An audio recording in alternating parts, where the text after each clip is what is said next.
పింఛం విప్పిన నెమలికి మల్లె తొలకరి జల్లుల మేఘం మల్లె అలజడి హృదయం మాడిన కూచిపోడి రంగుల దిద్దిన బొమ్మకు మల్లె కవితలు వద్దిన పుస్తక మల్లె సంతోషంలో ముద్దుగా ఈ అమ్మాడి ఆరారు ఋతువుల అందం ఒకటిగా కలిపి వింతలు ఏడు పక్కకు జరిపే కొత్తగా పుంతలు తొక్కెను ఈ అరవిందం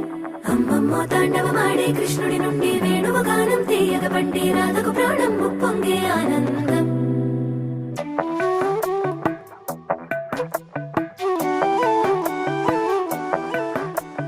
మధురము కదా ప్రతొక నడక నీతో కలిసేలా తరగని కథ మనదే కనుక మనసు మురిసినిలా ఉసురేమో